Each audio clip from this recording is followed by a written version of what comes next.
mahirti dahil sa irrigation, hindi dahil sa ginagawa. Ang video footage na ito ay kuha sa isang klinika. Makikita ang aktual na pagsusuri ng isang plastic surgeon sa isang pasyente. Resulta ito ng palpak na pagpaparitoke ng kanyang dibdib na ginawa ng ibang doktor. Bust enhancement o breast augmentation ang tawag sa pagpaparitoke ng dibdib ng isang babae o di naman kaya ng isang bading. Subalit, hindi lahat na gustong magpalaki ng kanilang dibdib sa pamamagitan ng breast enhancement ay matagumpay ang kinahihinatnan. Si Liza, 31 anyos, isang accountant. Kabilang siya sa estatistika ng nagrereklamong palpak ang retoke sa kanyang dibdib. Isang lehitimong doktor ang kanyang inarereklamo. 2 retoke ang ginawa sa kanya, sa dibdib at sa kanyang are. Itong doktora na to, saan ang clinic nito? Sa Biluna po, sa Pinyahan, Quezon City. Doktora ba talaga to? Sabi niya po talaga, doktora po siya at marami pong iba-ibang hospital. Consultant siya? Consultant siya? Consultant daw po siya. Magandang naging resulta ng maging matagumpay raw ang ginawang pagretoke sa kanyang ari o vaginal repair. Subalit, kalbaryo ang kanyang sinapit matapos na pumalpak ang breast implantation mismo sa klinika ng kanyang inarereklamong doktora sa Viluna, Quezon City. Hanggang ngayon tumutulo pa rin po yung nana sa breast ko. Hindi nga po ako makatulog eh. Araw-araw sumasakit. Tapos pangalawa po yung right side ko po. Yung malalim na po siya. Maalis po ako ng bahay. Talagang kailangan talian kasi once na nabangga po talaga, magkakaroon po siya ng hangin at masakit po talaga. Ito napasok na implant? Oo, napasok na po yung implant na ganito na po. Tapos nagkaroon po ng reaction, yung marami pong nana na lumalabas, hindi lang po isang baso. Oh my God. Basta parang ginawa niya kang hayop talaga. Sa iyo kung bakit kanina? Reaction lang daw po ng katawang ko po sa akin. Reaction lang daw po ng katawang ko yun. Kahit nagnanana, sinasabi niya po, for healing na. Hindi ka ba na-refer sa ibang Hindi doctor po. man lang, cosmetic surgeon? Hindi po. Ang sabi niya po, wag daw po akong pupunta sa ospital. Kapag pumunta daw po ako at may nangyari sa akin, hindi daw po niya ako pananagutan. Nagawa pa raw magpakonsulta ni Lisa sa ibang espesyalista. Dito niya nalaman na na-impeksyon ang kanyang dibdib dahil sa silicone na nilagay sa kanya. Nag-second opinion na sa doktor po Ang ako. sabi ng doktor Ang sa'yo? sabi po, nagkaroon daw po ako ng bakterya doon sa pagkabit ng silicone ko po. Tinatanong nga po nila kung nasa ospital ako o sterilize po yung clinic. Dagdag pa ni Lisa, lumapit siya sa barangay upang panagutin ng doktora sa kanyang ginawa. Subalit, Pinatawag po siya para maging formal kasi nagtatago na po siya sa akin.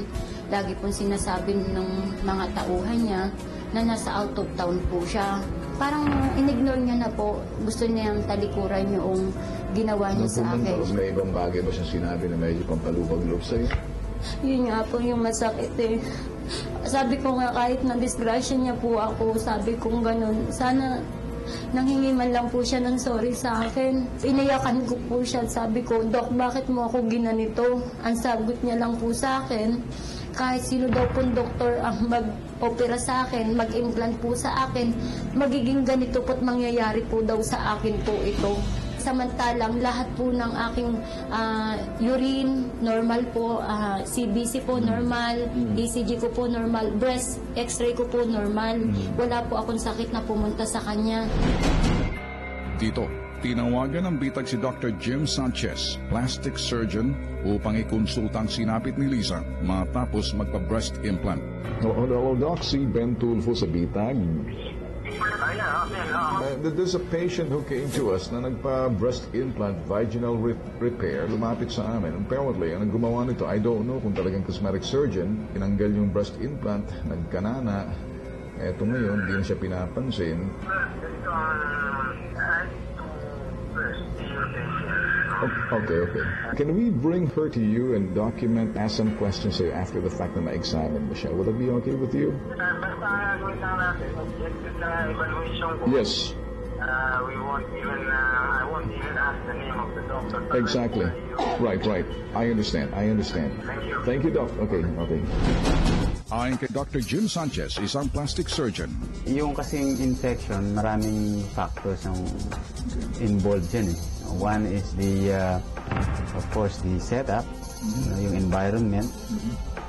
unang dahilan kapag marumi ang mga kagamitan na ginamit maging ang klinika kung saan isinagawa ang pagraretoke. Second is the surgeon, sabihin natin knowledge, experience, at saka yung skills niya. Ikalawa, pumapalpak din ang pagraretoke dahil sa pagkakamali o di naman kaya ay kapabayaan ng isang doktor.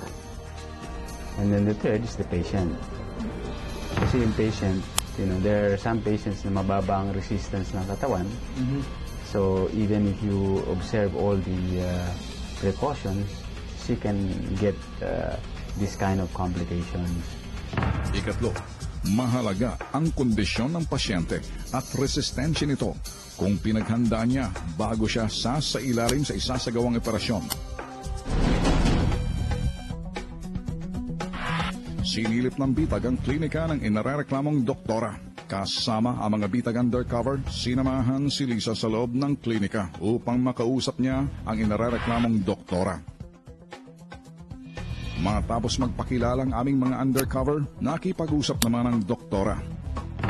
Pumayag si doktora na may schedule ng on-cam interview sa bitag. Subalit, kinagabihan, isang text message ang natanggap ng bitag. Binabawi na ni Dr. Maria Editha Gascon ang kanyang desisyon. Hindi na daw siya magpapa-interview sa bitag dahil payo daw ito ng kanyang abogado. Sa tanggapan ni Attorney Leo Olarte, Board of Governor ng PMA or Philippine Medical Association Legal Department, hindi siguradong matatawag na medical malpractice ang reklamo ni Lisa. Nangyayari ito occasionally.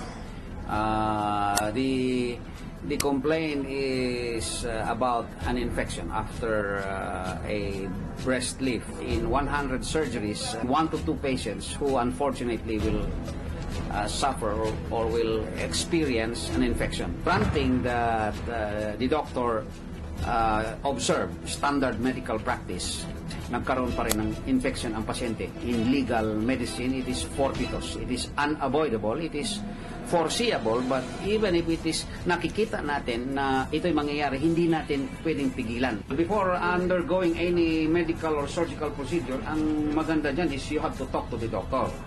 Ask the doctor, ano po ang chances nito na magkakaroon ng infection? Kasi sugat yan eh.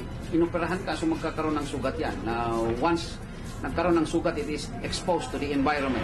Ganoon pa man, bagamat normal sa larangan ng medisina ang ganitong kaso, may karapatan pa rin ng isang pasyente na magreklamo sa kinaukulan. You really feel that you are very angry.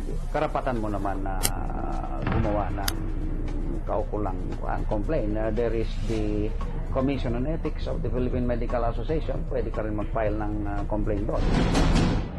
Muling sinamahan ng bitag ang nagre-reklamong si Lisa kay Dr. Sanchez upang maagapan ang paglala ng dibdib nito. Sabi ko, objective ako mag-evaluate. Ang aking tingin, hindi lang dun sa implant ang problema mo eh. It is, para bang nag-precipitate lang yung augmentation. But I would say na baka medyo mababa ang resistance ng katawan mo. Ang gagawin natin, tutulungan kita, linisin natin yan, umaga at hapon, irrigate natin, hindi masakit, meron akong lalagay na tube dyan, lilinisin ko lang yan. Pagkatapos yung pagkain mo, i-advise kita. The bottom line, ang sinasabi ko, kailangan tulungan ka na ngayon. Kasi 2 months na, mahigit 2 months na. So, I'm willing to help you. I'm here as a doctor to help patients.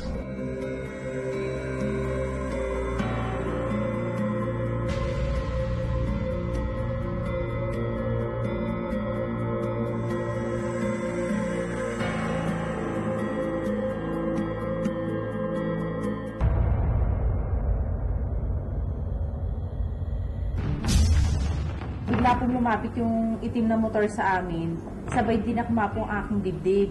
Analyze mo muna ang profile ng pagkatao nito. Kasi ang pinakamasama rito, baka may sakit to. Dapat mapatingnan agad. Kung sasabihin mo na ito ay maaaring sakit, yung sinasabi natin flirterism, wherein nagtatouch siya ng body part ng ibang tao at nagmamanifest ng merong sexual arousal dito, it can be considered a disorder.